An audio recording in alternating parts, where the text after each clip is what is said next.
A inflação era a nossa Bastilha. Assim resumiu Mília Leitão, jornalista e autora do livro Saga Brasileira, O Povo em Busca de uma Moeda, sobre as décadas que antecederam a criação do real. Essa novela, que atingiu inúmeros brasileiros, começou ainda em 1979, com a crise do petróleo. Depois, escalou ainda mais, com o desarranjo fiscal herdado do governo militar. Inúmeros planos fracassaram, com medidas que se mostrariam desastrosas. Em 1989, o IPCA, principal índice a medir a inflação, atingiu 2.000%. Em 1994, chegou a 2.500%. Empregos perdidos, empresas fechadas, produtos em falta nas lojas. Foram anos de pesadelo, até que o Plano Real, organizado sob a batuta do ministro da Fazenda do presidente Itamar Franco, Fernando Henrique Cardoso, nasceu. E em 2024, ele chega aos 30 anos. A nova moeda, enfim, deu estabilidade e permitiu ao Brasil um longo caminho de crescimento econômico. E para celebrar este momento, vamos entrevistar Gustavo Franco, ex-presidente do Banco Central, fundador e sócio da Rio Bravo Investimentos, um dos economistas mais reconhecidos do Brasil e que ajudou a formular o plano. É um prazer recebê-lo. Prazer é meu. Muito obrigado. Plano Cruzado, Bresser, Verão, Collor 1, Collor 2... tantos planos, tantos fracassos. Por que o real foi diferente? Bom, para começar, aprendeu com os erros anteriores, enfim, erros e acertos.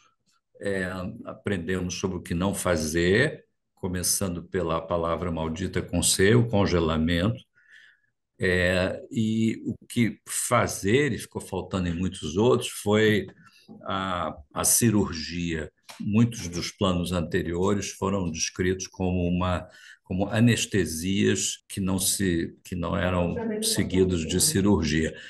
Isso valeram imagens muito eloquentes sobre congelamento, que parecia ter um impacto inicial positivo, todo mundo gostava, tinha a sensação da estabilidade, mas não era duradouro, porque era artificial, e aí era revertido num espaço de poucos meses, às vezes semanas, foi ficando cada vez menos eficaz depois do segundo, terceiro congelamento, aí. Mas a essência era trazer um diagnóstico da doença. A inflação que a gente tinha, que era uma hiper, não é um acidente, não é um pequeno resfriado, é uma doença complexa, era preciso ter um diagnóstico elaborado e uma estratégia de combate a esses problemas fundamentais muito detalhada, muito definida. Nenhum dos outros planos teve isso, e foi por onde nós começamos. Em retrospectiva, há algo que você teria feito de maneira diferente para implementar o Plano Real? Não faria nada diferente, até porque o que foi decidido e feito, é preciso sempre ter isso em mente, foi feito em condições que não eram perfeitas e as condições do momento. Muito engraçadinho, agora, 30 anos depois, alguém dizer, tinha que ter feito diferente assim, ou assado em determinado momento. Onde é que essa pessoa estava naquele momento? Provavelmente debaixo de uma mesa, com medo das coisas que estavam acontecendo. Então, vamos lá, as pessoas tomam decisões na vida prática e executam planos de estabilização no meio do tiroteio, no meio de uma situação complexa, e que não são nunca circunstâncias ideais. Portanto, eu não posso imaginar outro jeito de chegar ao mesmo resultado. Entendeu? É a outra maneira de responder a sua pergunta. Acho que foi o melhor possível nas circunstâncias que nós tivemos. Quem acha ao contrário, é claro, é livre para explicar como é que teria sido. Qual foi o papel do FHC nessa história? Foi central, ele foi o líder e que tornou tudo possível. Um plano de estabilização, de reforma monetária, ele é um diálogo essencialmente político de Brasília com o resto do país, do executivo com o legislativo, com o judiciário, com as leis, com a sociedade, a imprensa, todos participam. O maestro dessa difícil sinfonia foi o ministro, depois presidente da República, Fernando Henrique Cardoso. E quais lições o Brasil pode aprender com o Plano Real hoje? Então, são muitas as lições, já que o Plano Real é em si uma reforma, ela cabe dentro dessa definição.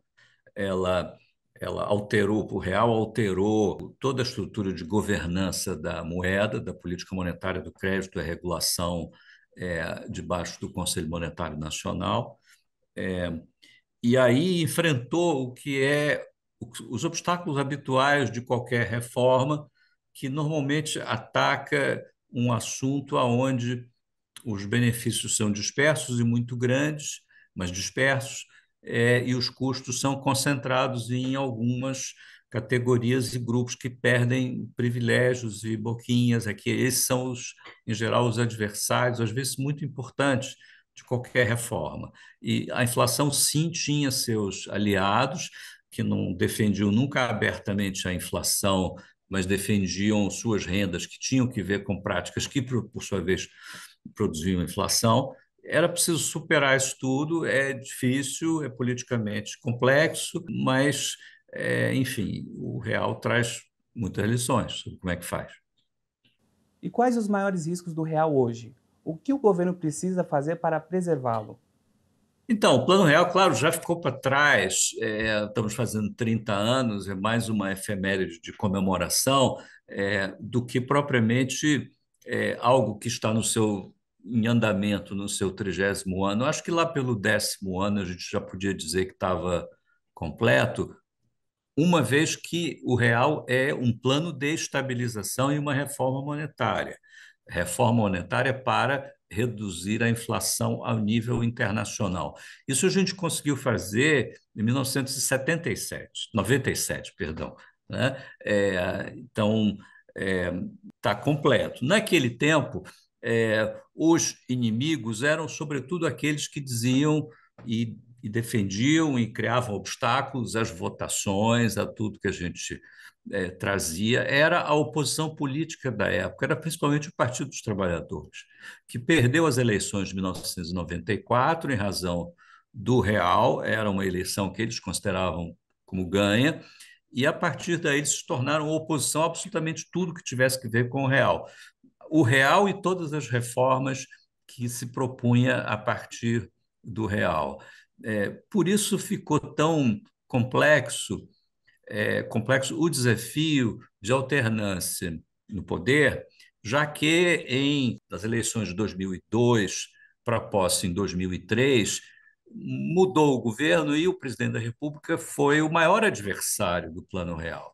E por isso a transição de 2002 para 2003 foi tão difícil, a alternância no poder na prática. Era preciso que o presidente que chega fizesse as pazes com o Plano Real e também o presidente que sai se certifica que seu legado vai ser preservado. Os dois têm que sair em paz. Fez a nossa democracia subir de patamar e foi marcante aquela transição para os dois presidentes, o que chegava e o que partia. O que partia entregou um legado super positivo, maravilhosamente positivo. Quem diz que era maldito estava de brincadeira, não pode ser sério isso, era uma fala política que ficou para trás, tanto que o presidente que assume naquela ocasião mantém não apenas o Plano Real em todas as suas características principais, como mantém o acordo com o FMI. Então, o presidente que sai satisfeito com o que deixou e o que chega em paz com aquilo que criticava, que foi uma demonstração de maturidade importante para ele e para nós, para o país, como grupo, de aceitar a alternância, de eleger o presidente que era da oposição, que vai manter aquilo que todo mundo gostou, e foi um sucesso, e assim estamos com esse mesmo padrão monetário ali estabelecido, já vão fazer 30 anos. Considera o Plano Real hoje um dos mais exitosos da história da humanidade? Pois eu acho que dá para dizer isso, sim, porque o Brasil teve uma das maiores inflações que a história da humanidade conhece. É, Talvez tenha 20 ou 30 ocorrências na história da humanidade de inflações desse tamanho.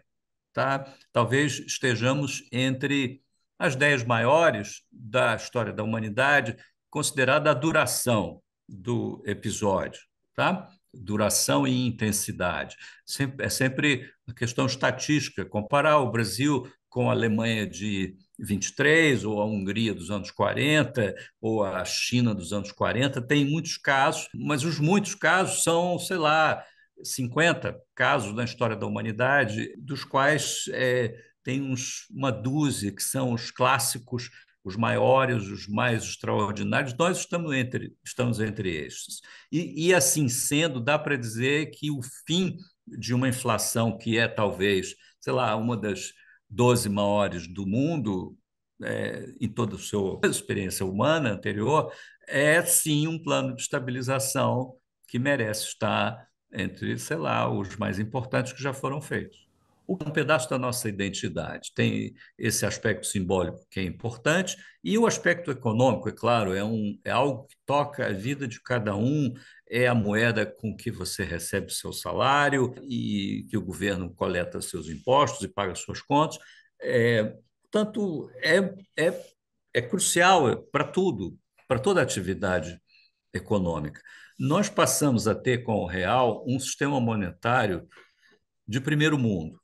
Não havia razão para que não tivéssemos uma moeda de qualidade, nem que seja forte ou fraca, isso é menos importante do que seja estável, confiável e que permita que isso não seja um obstáculo ao desenvolvimento econômico do país.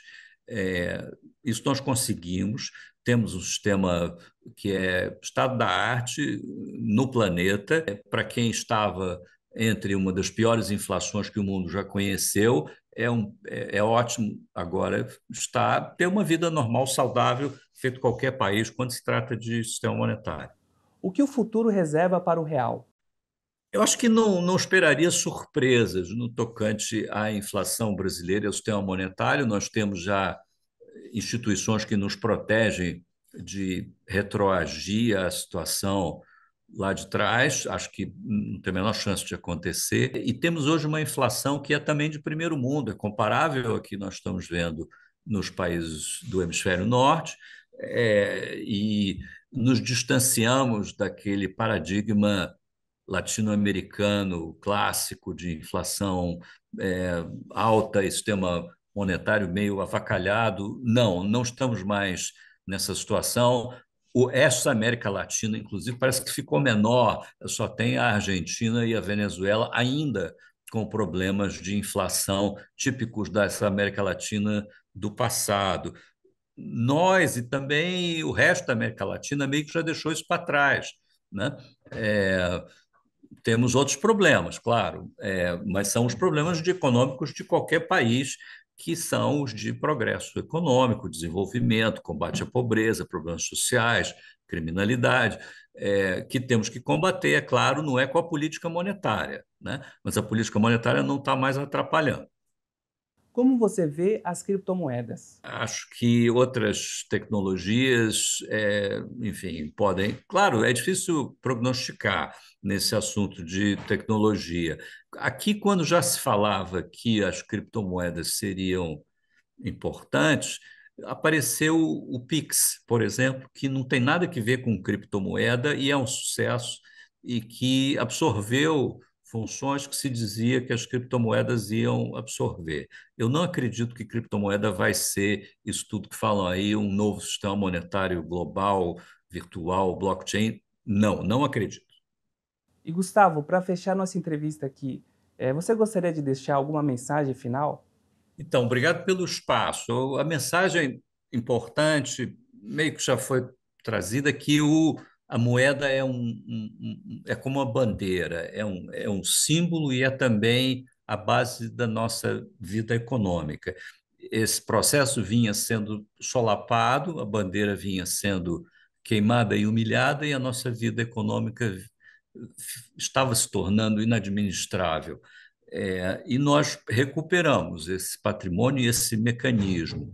É, não resolvia todos os problemas do Brasil, mas resolvia o principal. Era algo que afetava a saúde do organismo econômico de uma maneira terminal, como uma espécie de um vício, uma droga da qual o organismo estava, é, enfim, se estragando cada vez mais.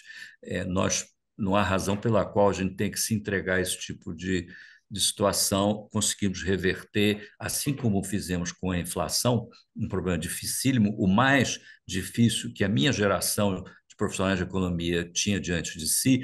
Outros problemas poderão ser enfrentados também com talento, dedicação enfim, e uma arquitetura política inteligente.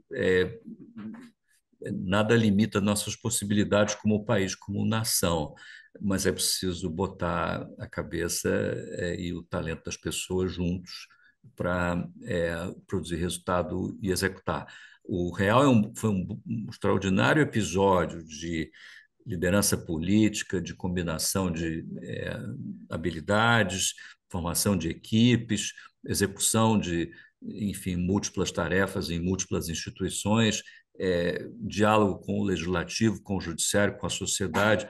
Aprendemos um monte com essa experiência. Isso que nós aprendemos vai nos ajudar a resolver outros problemas do país no futuro. Então, Gustavo, muito obrigado pela presença, foi um prazer recebê-lo aqui. Obrigado a você. E para você que gostou desse vídeo, não esquece de curtir, compartilhar e de se inscrever no canal. Até a próxima!